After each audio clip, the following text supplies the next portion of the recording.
Good evening, everybody. I am Norman Robinson, and welcome to Affordable Housing Matters. The purpose of our program is, of course, to inform the public about affordable housing opportunities in the New Orleans metro area. And some of the ways we explore that are by looking at the city through the different lenses of opportunity. Today, or this evening, we will look into the economic development of our region and discuss how it affects our daily lives. Our guests on today's program, we are fortunate to have the CEO and president of GNO Inc., an economic development agency for Southeast Louisiana, Mr. Michael Hecht. Welcome to Affordable Housing Matters, Mr. Hecht. Thank you for having me, my friend. Great to see you again. It's great to have you here. Thank you. I often get this question asked of me. Oh, God. So it's like, well, you have such varying topics. I thought this was about affordable housing. Well, so then I'll ask you, what does the economic development bring to the table when we're discussing affordable housing? I think I'd go back to the definition that I use of economic development, which is about creating the conditions where businesses want to invest their capital and people want to raise their families. And if you think about affordable housing, it plays to both of those aspects because employees have to be able to live somewhere affordably, and obviously being able to afford a home or a rent is kind of the foundation of raising a family, literally. So affordable housing is intrinsic to economic development. To that extent, some people are now saying, well, it's difficult to live in New Orleans if you are a working class individual. And I had a man yesterday in my neighborhood approach me and say, because he knows I do this show, Sure. He says, after 34 years, I'm being forced out of my rental. And he lives in Algiers Point. And I felt so badly for him. I didn't know what to tell him. Right. Where do you go? So how do we resolve issues where people are being priced out of their neighborhoods? So obviously multifaceted problem, you know that better than anybody. Yeah. Let's first talk about, and this gets to the issue of gentrification, right? Yeah. And in terms of gentrification, I kind of think back to a quote of Mayor Bloomberg, who I worked for in New York City, who would say, you know, the best way to reverse gentrification is for a city to fail. That's an interesting. That was Mike, but let me give you a gentler quote. This is from Richard Campanella. Okay. You know, who I have a massive intellectual crush on. And Richard said, you know, cities are like a bicycle. Either they continue to move and evolve and they're stable, or they stop moving and evolving and they wobble and fall over. So change is going to happen in a successful city. So how do you preserve people's homes? For people who are owners but on fixed incomes like retirees, you do things like putting freezes on property taxes so that even as housing values go up, they're able to stay in the homes. Now, renters are a more difficult situation, And right? that's where we are now. Right. Because the majority of the people here are renters. Right. So here's the thing. So you say, well, let's just do rent control. But the problem is that when you do rent control, you end up having people not investing in their properties to maintain them or to build new properties. And so it backfires, right? And we've seen that.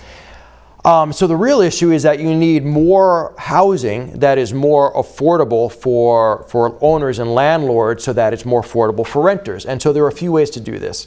One is just subsidies. I mean, to some degree, you have to recognize that affordable housing and affordable rentals do require some public support. And that's where we are now. Yep. In the area of trying to expand or project our ability to provide subsidies. But I'm going to argue that you have to look at it on the other side, the cost side. Okay. So the biggest thing going on today, and it's actually the big GNO Inc. issue now that we've survived the Super Bowl, is property insurance. Ah, yes. Okay. That's the bugaboo. Property insurance makes flood insurance look like, you know, a little picayune problem. Sure. And the thing about property insurance is that it's not just a South Louisiana problem, it's a national problem, now most recently highlighted by the wildfires in California. And so our idea is that we're going to try to shoot the moon and write what we're calling NatCat, National Catastrophic Insurance. That would be all perils insurance. So it would be flood, but also fire, earthquake, mudslide, volcano. And when you say we? GNO Inc., Okay. along with partners. And the idea is that we think that we have to create a new form of federal insurance that would take the first risk of these disasters out of the private sector. Because the problem is that people say, well, we're having a market failure. Insurance is too expensive. The problem is that it's not a market failure. The market's just being the market. They don't want to write at a lower price because exposure has gone up because of climate change and because of inflation. And also because construction hasn't gotten more productive. It's the only industry. So we think that we have an opportunity to create a national program that would basically have everybody in the country who has a federally backed mortgage putting in some amount of money. If you're in North Dakota, maybe it's $200. If you're here in South Louisiana, maybe it's $1,000 a year. But what we're paying for flood insurance already. And then that would give you some basic coverage, like $100,000 for smaller events. But in the event of a total loss, you could go to the private market, to a State Farm, right, or to an Allstate or to a USAA and buy excess for the value of your house. So say if you live in a $500,000 house, you could buy $400,000 of excess. Sure. But it'll be affordable because the deductible, the first $100,000, has already been taken care of by the government. So we're just trying to fix that to make housing overall more affordable. So as you're talking, that's where my mind is going. Mm-hmm. So this is like a ripple effect. Absolutely. It reaches out to everybody. Yep. And this would make it a lot more affordable for renters. It would, because as a landlord, my insurance for my multifamily building, let's say, is not going to be going up 15% a year, which I'm just passing right through to my renters. And then there are other things that we can do. I think there's a lot we can do with zoning, with smart zoning to allow for more density. I'll give you a tragic story. In Central City, you know, there are all of those new Airbnb properties which are being run. And look, it's good they're housing. The reality is that originally that whole Browns Dairy area was meant to be multifamily with a large affordable component. I remember when it was proposed. Problem was the developers couldn't get the right zoning and they needed a variance to create enough density for it to pencil out to get it financed. So after 9 months of holding, they basically went away, gave it over to the Airbnb folks, and now, and look, and I'm not, you know, it's still housing, but it's not. It's really not what we need or wanted. So there's a lot of stuff. If you were faced with that challenge now, what would you tell the city council? Because they inevitably dealt with the zoning issue. So I think the first thing is that we have to look at our CZO and basically say, are we doing things in there that are disincentivizing the density that's needed for affordability, right? For non-subsidized affordability. I got you. Because basically, you know, you have to trade off. If you're going to charge less, you have to build more on the same square feet. That's just, but it's fine. Look, New Orleans, we used to have what, Norman, like 730,000 people. Yeah, before the oil bust. Right, before New Orleans East, I think, really, right? I think it was just and so we can have the density, but if you go down even Canal Street, all those upper floors are empty, or the French Quarter, or Central City. Sure. So part of it is zoning. Part of it is that we do need to figure out how to subsidize affordable housing to make it, you know, pencil out. Sure. And then the flip side of it, and this kind of gets to the Super Bowl, is I've always argued that New Orleans does not have a cost problem so much as it has a wealth problem. People need to make more money. People need better jobs. That's why a lot of people are leaving. And this recent poll that was done by Dr. Ron Fauché indicates that. Yeah. It's a very dire, bleak outlook in terms of how people feel about whether they want to stay or whether they want to go. It's, you know, New Orleans, people from New Orleans who spend time here fall in love with this place. It infects you, kind of like a malaria of the soul, but the good malaria. That didn't work right. Can we cut that, please? Sorry. But you meant it in a good way. I meant it in a good way. But the problem is that if the schools aren't good enough, that you have to pay for private school. If the insurance is high, because of what we talked about. If auto insurance is high because of the roads or because of legal abuse, and so on and so on. And don't forget infrastructure. And the infrastructure is busting the axle on your car, or if crime is not right, so you're replacing your windows in your car. At some point, with regret, you move to a boring, predictable place like Plano, Texas. Yeah. Sorry, Plano. You know what I mean. Love you. But there's a reason why it's called Plano and not Exciting-O. And then you just come back here to visit your people or for Jazz Fest. And so talk about the Fauché poll, because I think it was, on one hand, it was bleak, but on the other hand, I think it had some numbers in it that were actually really encouraging. Well, let me just go down the list. 65% of the people polled said that the city's going in the wrong direction. Mm-hmm. So talk to that. So I think that's the empirical proof behind what we're feeling, that overall people are not satisfied with the quality of life and the opportunity in Orleans Parish. And those aren't great numbers, and to some degree, or to a large degree, that explains why we've seen the return of population since Katrina kind of plateau in the 2016 pre-COVID era. Yeah, I was encouraged earlier. Right. When I was looking at those numbers of people coming back in the year 2013, 2014, and when it plateaued, I was kind of disappointed. Yeah. Well, I think what began to happen is, there was a famous Gambit cover that really annoyed me, but it stuck, which said, "New Orleans, is it worth it?" And that is the question. And it's the people weighing everything they love about this, the people, the culture, the warmth, all those things that you cannot find anywhere else in the United States and maybe the world. That's a fact. But they're saying, but there are these practical considerations about cost of living and quality of life. And so what I think is encouraging about Ron's poll is, if you look deeper in the numbers, 72% of the respondents said that they thought it was good or very good in terms of the city's performance relative to the Super Bowl. This was taken after the initial poll that Ron had done, right? So this was the December numbers I'm thinking about. So yeah. Okay, but those same numbers showed that on everything else, whether it was infrastructure or crime or health, nothing was higher than 30%. Mm-hmm. So there's this total division between people saying, you know what, we got our act together for the Super Bowl, but everything else is lousy, and that just begs the question that the question is, why can't we do this consecutively? Right. Why can't we do this, all the time? And the answer is we can. That's the and the answer is we can. The answer is and so then the question becomes, why aren't we? And the answer is, we're going to, because the best time to plant a tree, sir, is 30 years ago or the day after the Super Bowl. And so, look, what I've talked a lot to Gilbert Montano and Joe Thread at the city, who are real leaders on the Super Bowl effort, and they've agreed that we're going to continue the same cadence that we had for the Super Bowl, which was bi-weekly meetings where we did these tabletops with 25 different agencies about infrastructure, and we're going to continue it through the rest of the administration. Now we're going to use Jazz Fest as the next goal, and then it'll be Essence. And all we do in these meetings is everybody from all the city and state and sewer and water board and other places like DDD talk about what they're doing, what problems they're having, and who they need to coordinate with.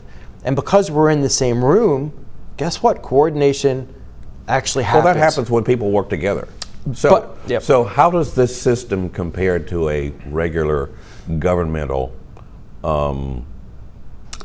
structure? Well, what happens, particularly in a disaggregated old system like we have, is that folks who work for DPW wake up in the morning and think about DPW problems. Department of Public Works. Mm-hmm. Folks who work for Sewer and Water Board think about Sewer and Water Board. Mm-hmm. But if you take a pothole as an easy example, potholes are typically caused by a water main leak or failure. So in order to fix it, you need to get Sewer and Water Board and DPW working in a coordinated fashion. If somebody doesn't get them in the same room, literally it doesn't happen. So the reason why the Super Bowl was different than business as usual is we were all in the same room, and G&O Inc.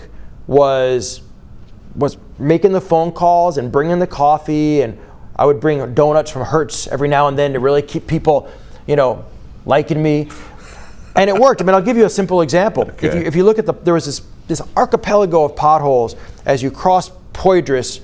You went on Poydras across Claiborne, getting onto I-10 to Metairie, right? Yeah. Oh, yeah. It was there since Katrina. Tell me about it. Right, and it was embarrassing, and it was dangerous. It was right outside the Superdome, and you'd swerve to miss it. And so I said when I got this role by the governor, if I do nothing else, I'm going to fix that pothole. If it's me going to Home Depot on the night before the Super Bowl and buying pea gravel, I'm putting it in. So I went to DPW and I said, can we fix that pothole? And they said, we'd love to, but it's a sewer and water board problem. It's a water main. Really?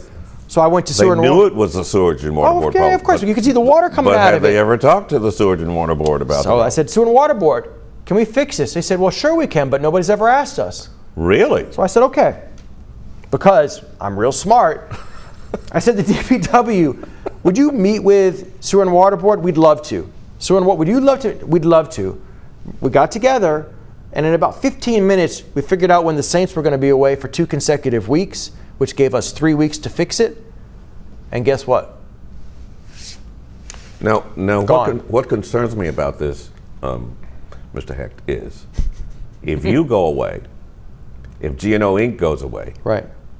then what happens to our city government's ability to address these problems? It doesn't. I mean, this rhythm of meeting every week or every other week doesn't happen. Has nothing to do with G&O Inc. That was Joe Threat who was calling these meetings, or the city. This was the city. This was the city coordinating this. So the city. So the way to think about it is that Joe Threat was the lead coordinator on these tabletops, and we kind of almost came in. If you think about Joe Threat as the quarterback, we were G&O Inc. was the Taysom Hill. We were kind of the Swiss Army knife that wherever there was a problem, we were going and doing it. Yeah, but when Taysom goes away, the Saints don't win. Well, so Taysom's important, right? And so somebody or some entity has to be in this ombudsman role, I truly believe, because with 25 different organizations, if somebody, as you said before, we're going on air, isn't looking at the big picture, they're not going to be able to make the connections. And so I hope for the next administration, there is somebody who is empowered to see the big picture, and it could be a city employee like the CAO, or it could be like a G&O Inc. who comes in with no portfolio and we're the one, or it could be both like we have today. But I think what we're showing is that even with our complicated Byzantine Rube Goldberg system, with just the right approach every day and having somebody who's almost like a maitre d' at a restaurant or an expediter at the restaurant, making sure that the food's going to the right table, we can serve our meals. Basically, what you're talking about is somebody who is there, who can coordinate these services that are needed. That's right. And to get them executed. It's in a timely, efficient manner. Coordination, facilitation, which means getting rid of roadblocks, and a little bit of inspiration too. I mean, one of the things that was so encouraging about my experience with the Super Bowl is what I discovered is that almost everybody who works for the city, who works for the state, who works in the private sector, actually wants to do a good job. You know, they love this place. But they have to be directed. But they have to be directed, and they have to be given a template to follow, and they don't have that. Right, and interestingly, they need to be given permission, because if you work in a bureaucracy and you're like, man, I'm Norman, I'm going to be employee of the month, and you go out there and try to do something and you get wrist slapped because you approved a permit, right? Then you're like, well, I'm not going to do that again. So by having somebody come in, even G&O Inc., and say, could you please fix that sidewalk, we're now taking the responsibility and the blame for it. We've freed up somebody to do their job without risk of getting in trouble for it. So it's a lot of subtle things, but basically it's, man, somebody's got to just give the template, give permission, and occasionally bring donuts. Now let me broach something that's very, very controversial. Let's do it. I was talking to somebody about a year ago. Yeah.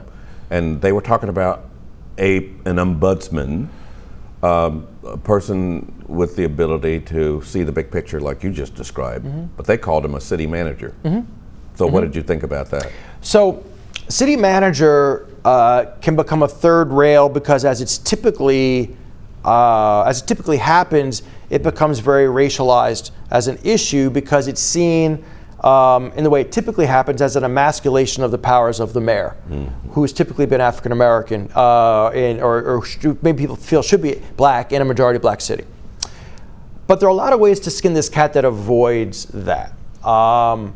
So yes, a traditional city manager is the city manager reports to the council and is really the CEO of the city. The mayor is the chairman of the council and is almost does more of the honorary type duties. And so it is actually a reduction of the power of the mayor.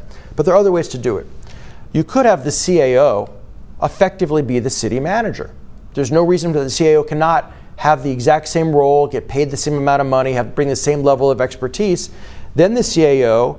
Well, isn't that what the CAO is supposed to be doing in the first place? It depends. It really depends how much purview they're given. Whether they're meant to really just kind of manage the finances, or whether they're expected to really be this ombudsman and maximize coordination and implementation. But you could do, under the current system in New Orleans, and remember it's changed because of what the council passed, you could have the mayor hire a highly qualified CAO, basically hire them as a city manager. They could get paid a good salary. I mean, these are people that are making the same salary as the police chief, right? Sure. And they should. But then because of our new system, they still have to get approved by the city council because remember, JP and Helena passed that legislation. Sure. So in some ways, it's like a hybrid model, but the mayor remains a strong mayor. And that's a way to do it. The other way to do it is that you just bring in a Gino Inc. who has no power at all formally, and you say, Gino Inc., I want you to be my eyes and ears and be the expediter. Which is what you're doing now. Correct. Basically. Yeah, and the only power that we had in this was, the mayor and Gilbert and Joe Threat let us in the room, so they allowed us to be at the table. We were granted that. And the second is that because the governor appointed me effectively for this new role, the governor was kind of standing behind me as some backstop, right? Sure, that's an important backstop.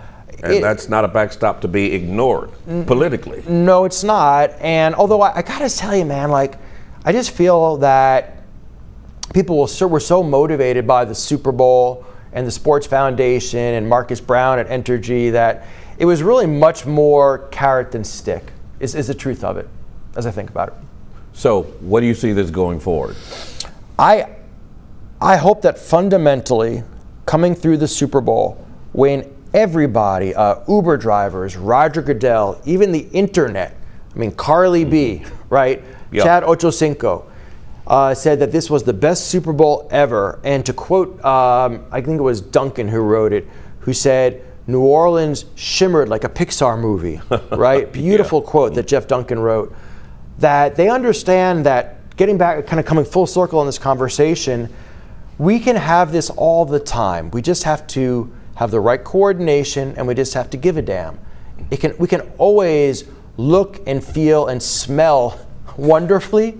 And when you say we just have to give a damn, are we talking about the people as a whole, or are we talking about government officials? Everybody. It's everybody's responsibility not to succumb to the indignity of mediocrity, to expect that our lights work, to expect that the French Quarter is clean, to expect that when we call 311 it's taken care of. Otherwise you get into this pernicious spiral of low expectations and it's self-fulfilling. So, and then to get back to the topic at hand, which is affordable housing, why does it matter? Yeah. Because we use the Super Bowl to sell New Orleans to the world, to the next tourist, to the next convention, and to some of the biggest businesses in the world. If they invest in here, they're going to create jobs. Those jobs are going to create more tax base. More tax base is going to allow us to, for example, subsidize more affordable housing. You got to have economic development to have nice things. Yeah, I wanted to mention a caption that I saw, a picture of a waiter sitting on a bench in the French Quarter. You saw that picture? Yeah. It says, the Super Bowl is over, now what? Yeah. So the question is, okay, this was a big windfall for the elites. What about the poor working people? So that's a great question. So the only negative feedback that we got from the Super Bowl is that the benefit that businesses saw, particularly small businesses, was uneven. And in some ways it was different than, say, Taylor Swift, where I think everybody really felt that bump. The Super Bowl has so many free and corporate and elite events that some businesses had record days, but some felt left out. And I think it was Dickie Brennan who took a more philosophical approach and said, you know, my restaurants had a couple of good days and a couple of bad ones, but the branding and marketing benefit value that we got from the Super Bowl, where 135 million people worldwide saw New Orleans looking and feeling better than ever, is going to benefit our businesses for years to come, because people will now visit. They'll now choose to locate here for their job. They'll go to one of our universities. And so, and I'm a former small business owner, so I actually understand this. I'm not just kind of being glib about it. But I do think that you need to take the long-term view of the benefit of the Super Bowl in terms of infrastructure, in terms of brand, and I think simply in terms of civic pride and us recognizing that we can be world-class, we can be safe, but we can, and we'll still be New Orleans. Well, before I let you go, as we run out of time, I love this stuff. We could do this forever. There's a big issue about New Orleans East being ignored. 144,000 square feet. Yep. So what do we do to bring some economic development to that area? So New Orleans East is a fascinating problem because you have, I think, 90,000 residents, above average income. Yes. And yet you have very few white tablecloth restaurants. You don't have a typical grocery store, not enough banking. And I think there are a few things you need to do. I think one is that, probably the biggest thing is that there is a brand or image problem in the East that it's had for a couple of decades. And I think that we need to get the first catalyst, and I think the IKEA store out there and the Walmart would have been extraordinary. But now maybe it's going to be what goes in at Jazzland, right? That Troy Henry is doing. Hopefully. Maybe it's when the new port is built down in St. Bernard, all of the light manufacturing and distribution that happens there, because you go up 510 and you're right there. Maybe it's private industry coming into Michoud, because the future is not going to be just Boeing and NASA, it'll be SpaceX and companies like that. Something's got to catalyze New Orleans East to let it turn the corner, because it's the only place that New Orleans can really develop. This is true. It's got great accessibility. And then, one of the things that I'm most proud of with the Super Bowl seems small, but it was difficult, but I'm glad we did it, was if you're going out I-10 out to the east, out to Mississippi, there was this sign there, once you come over the high-rise forever, I called it the Tombstone. I hated that sign because it was depressing. It didn't speak to the culture and vibrancy of the East at all. Well, we got a local artist to come in, and now it's been done as a beautiful mural.